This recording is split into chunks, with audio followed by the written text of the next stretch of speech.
Hi guys, Charles here with the UNM Outdoor Adventure Center. Today we're going to talk about backpacks, specifically how to fit, choose, and size them, as well as pack your pack. So the first thing you're going to want to do is figure out what size backpack you are. The way you're going to do that, you're going to find your iliac crest, so the very top of your hip bones there. You're going to take that, you're going to pinch it all the way around and connect it right onto your spine. And then here in the back, you're going to find your C7 vertebrae. C7 vertebrae is the one that sticks out right here. Once you have that, you're going to have a buddy or yourself, depending. If you're going to do it yourself, I maybe have a piece of string that you can pull from here to here. And then you're going to measure that. And then for me, I am an 18-inch. So that is the size that I'm going to want to look for. And so sizing a pack, you'll see everything from extra small all the way up to extra large, or even sometimes even bigger than that, or custom-made packs. For the sake of our demonstration, for we talk about sizing, so this is an Osprey Escalante. It comes in small, medium, and large, extra large. But for me, since I'm an 18, you can see it right here. One thing that's great about this backpack is that it is fully adjustable. So a lot of internal frames are like this, and external frames can be sort of like this, just in a different setting. You can see underneath here we have the various inches, and I'm going to pick the one that corresponds to mine. So since this is Velcro, and I can slide her on down a little bit there. There we go, on both sides. And there we are. Right at about 18 and a half for me. So one of the things I want to talk about is the differences between internal frame backpacks and external frame. I don't have an external frame backpack here to show you, but a lot of times if you see them on the trail, they're the ones that have the frame on the outside of the pack. Or the pack itself is actually attached to the frame, and a lot of times that frame is made out of either aluminum or plastics. Some benefits. One, they're usually less expensive. So if you want a backpack and you're just trying to get into it and you can't find a used internal frame backpack, or if you just want to try out the external frame backpack, they're a little bit more on the inexpensive side.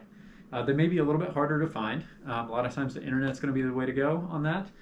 Sometimes REI and local outdoor adventure centers are going to have those as well, but you may have a hard time finding this, and definitely call ahead if you're interested in going the external frame route.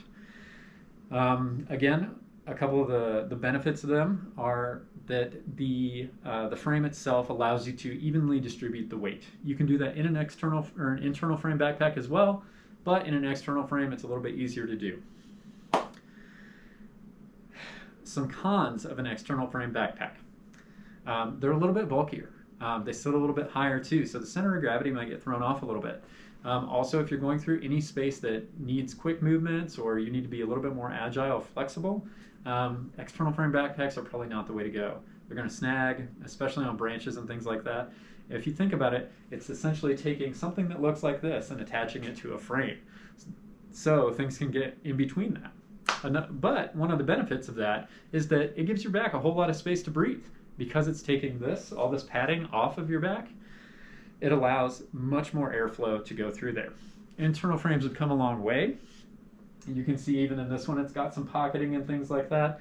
Osprey makes a great mesh back panel that actually sits the backpack off of your back a good bit, and it's fantastic. Some of the benefits of having an internal frame.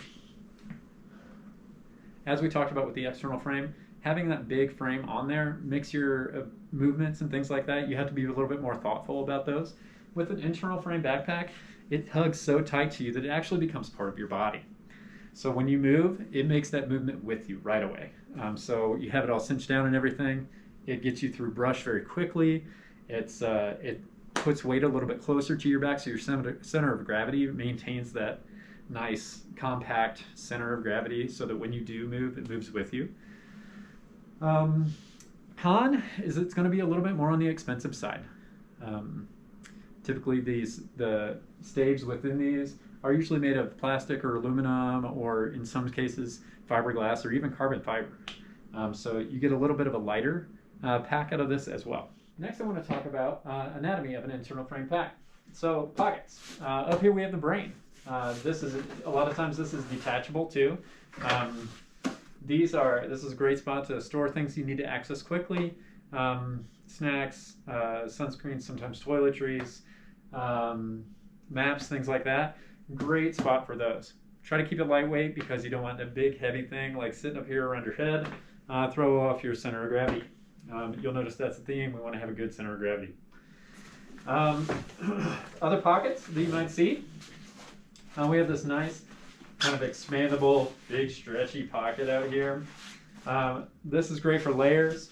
It's a great spot to put anything that you need to take off and take on quickly, like layers. Rain jacket, so you don't put a wet rain jacket back in. You can either hang it, put it in here, or hang it off some of these straps on the side so that it dries. Speaking of straps on the side, these guys are really just made to keep your, well, one, you can put things underneath them, so say like tent poles and things like that, you can make sure they're strapped on tight. Also, sometimes you'll see people put their sleeping pad. We use a Thermarest Z-Lite here at the Outdoor Adventure Center. It's one of those zigzag-looking corrugated ones. They go really well right against there, and these straps will loosen enough to fit them and still cinch down on your pack to make sure it's tight. One of the reasons why we want to have everything cinched down and kind of compressed is that it makes it like moving through brush pretty easy. We don't want things like fully all over the place to where you get snagged on stuff. So making sure that your pack is really well packed and super tight. We have water bottle pockets. This one actually has access in a couple of spots, but these are great. The more the better for water bottles, I always feel. And then again, we can put tent stakes. You can put your tent up against here. You can put all kinds of things in these pockets on the side. Stuff that's easy access. Sometimes you'll have little pockets down here, also for easy access. On occasion, you'll even have like some backpacks will even come with like a little cell phone pocket or a little, little cell phone pocket down here. So talking a little bit about the actual suspension system, is that's what you're seeing right here. And we get into some of the straps and adjustments. So we have our hip belts. We have our hip belt buckle. These hip belts are adjustable. A lot of times, almost always, hip belts are going to be adjustable. These are integrated into the pack. What I mean by that is that they're sewn in. Some hip packs or hip belts you're going to be able to actually remove. So if you need a different size of a hip belt, and I'll go into that here in just a minute, you can, in some packs, you'll be able to exchange that as well. We have all kinds of adjustments. This one is actually attached here too, so if we need to get our hip belt a little bit wider, we can do that with some of our tie-down straps. So kind of moving up from the hip belt, we have our sternum strap and shoulder straps. We have our shoulder strap adjustment. And then we also have these load lifter or shoulder strap adjustments. We talked a little bit about staves. I just kind of wanted to point this one out a little bit more. You can see it, it's right here, one of the staves for the pack. So one of the internal skeleton, if you will, of the frame is right there. One of the things that's kind of cool about those, depending on the pack you buy, some of those staves are going to be able to actually be removed and molded to your body if you wanted to do that. So a lot of times you'll have one that'll come across up here. You can flex that to make sure it adjusts to you how your back is actually shaped. Similarly, you might have one down here as well for around the top of your iliac crest. That is also a good one to take out and to adjust and to fit to your body if you can. All right, so we've just gone through the anatomy of a pack. Now let's check out actually fitting the pack to us. So one of the things that we're going to want to do is go ahead and loosen up your shoulder straps all the way. Go ahead and loosen those up all the way, and go ahead and loosen this hip belt. On ours, we have these Velcro attachments. On some other ones, they're going to have an actual strap back here that snugs in your hip belt. So you're going to want to loosen that, or pull these all the way out. Cool. Go ahead and toss that backpack on. Okay. So fit considerations. We want to make sure that this hip belt, as I mentioned, it's all the way out. We want to make sure that the right size fit belt is what you have on your pack. So we want to extend it all the way out. And if it touches in the middle for whatever reason, if it touches in the middle, even if you suck all the way in, mine is not. If it does touch, hip belt's too big, need to make some adjustments, pull it back a little bit. I've got mine set right where I want it. I'm going to go ahead and connect the belt. The belt itself should sit below your belly button, just below your belly button. So after I get my hip belt to the length that I like it, get my buckle strap there for the hip belt, I'm gonna go ahead and cinch it down, get it positioned correctly. There we go. I'm gonna go ahead and tighten that down. Yep, right below my belly button. Belly button's right there. My hip belt is sitting on top of my hips. That's really important. We talked about having maybe 80 to 90% of the weight of the pack. 80-90% of the time, we're going to have that weight on our hips. So rarely are we going to have it on our shoulders. Okay. So right now we've got our hip belt cinched and good. We got it fitted correctly to us. So now we're going to talk about shoulder straps. All right. So proper fitting of shoulder straps. I'm going to go ahead and snug these all the way down. Snug these all the way down, and once we get it super tight right there, we're going to back them off just a little bit. Considerations around shoulder straps: we don't want this rubbing too much right here. So over long distances and things like that, we want to make sure we have a really nice tight but not overly tight fit. So we don't want, as we're walking down the trail, we don't want these to become a problem and cause any chafing or irritation. So things to keep in mind there for a good fit. All right, feels good. All right, and then we have our load lifters or strap tensioners right here. These guys, we want those at a 45-degree angle. I've actually already positioned them that way, but you can make adjustments pretty quick on the fly. The buckles are generally like right up here, and you can make those pretty quickly. Similarly, for the sternum strap, sternum straps aren't absolutely necessary. They're really nice because they hold your pack in tight. They don't let these move as much, but some people feel like they can restrict breathing, and they're absolutely not essential. But I like to use mine, especially when going up and down hills, things like that, to where I'm going to be moving around a good bit. You can see that this thing's not going anywhere right now. Okay, so sternum strap. Sternum strap should also sit about 2 inches below your collarbone. That's a good lineup for it, and mine's pretty well dialed in right now. All right, so some considerations while you're actually on the trail. So right now, we're at home. We've had the chance to go ahead and pack our pack. We've tried it on. Everything's good to go, super dialed in, feeling comfortable. I highly recommend, if you're going out for an extended trip, that we actually take a walk with it packed like this.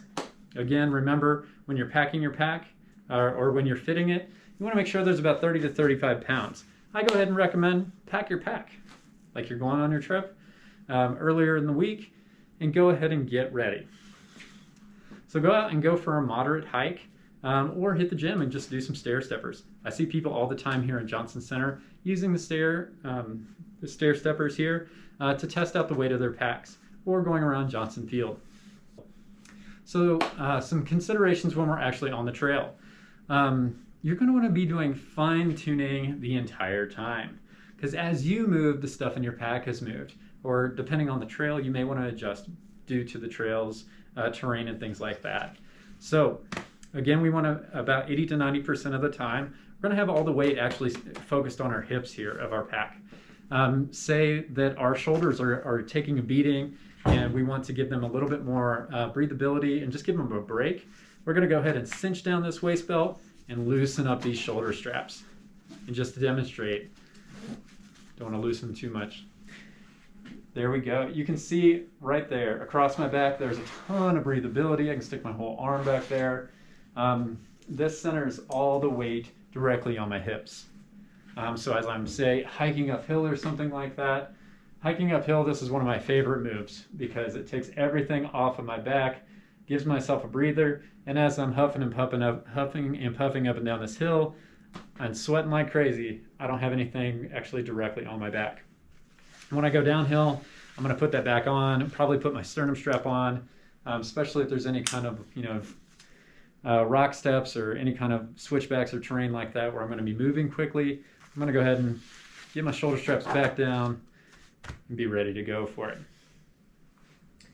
Similarly, if your waist is getting too tired, you saw that I just cinched down my shoulder straps. Go ahead and cinch those down and loosen up that hip belt. It is going to put things on your shoulders, so you're going to feel that weight pretty good. Give it 5 to 10 minutes and see how it goes. And cinch these back down, loosen these back up just a little bit. Good to go. All right, so we've covered pretty much everything that has to do with sizing yourself for a pack, fitting a pack to yourself.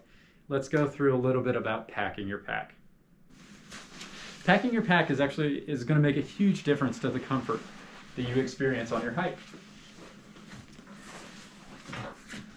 So when we think about packing our pack, I personally want to make sure most of the weight is actually centered and forward for me. So it's centered up and down and left and right here.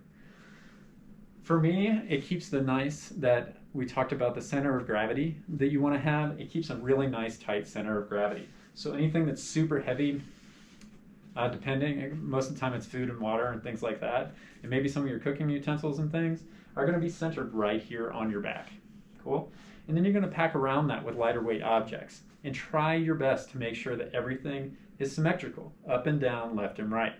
Because the last thing you want to do is have something heavy on your left side and you're going to be pulling, whether you feel it or not, over time, especially over a weekend or even a week, it's going to pull you to one side or the other. So again, making sure that things are packed correctly. Some helpful hints to make sure that you have everything you need when you're starting out on your backpacking trip. Go ahead and put the things. I like to do it in an essential, semi-essential, and non-essential items. So luxury items all the way to things you have to have, and kind of put it in that gradient. Things I have to have, I always keep in one pile. Things I need, but maybe don't absolutely have to have, I put in another pile, and then luxury items I put there on the end. Depending, it's always a good idea to, once you have all that packed into your pack, to go ahead and weigh it. Get yourself an idea of how much weight you're actually going to be carrying. And another great idea is to, if you've got a week-long trip coming up and that's not something your body's really used to, go ahead and pack your pack and do a couple hikes in that. Doesn't have to be anything super crazy, or just you can go to the gym and have your pack on. I know you look a little silly, or you might think you look a little silly. I do it all the time here at Johnson Center. Totally fine. The last thing I wanted to say was, if you're not sure about any of this and you want some help with all this, please come on down to the Outdoor Adventure Center. We'll go ahead and take care of you. We'll figure out your size. We'll even get you fitted to one of our packs. We rent these guys, so if you want to take one out and see how much you like it, we have a couple of different brands and styles. So we have everything from this big guy here that's a good week-long pack to maybe even a luxury backpack weekend. So you could pack pretty much whatever you could think of to a 2 to 3 day weekend into this guy. Or you could take one of our smaller packs. We have 45-liter packs as well. Great for a weekend out, or even a day trip. They're light enough to pack down for a day trip as well. Well, thank you for joining us here at the UNM Outdoor Adventure Center for our sizing, fitting, and packing demonstration for our backpacks.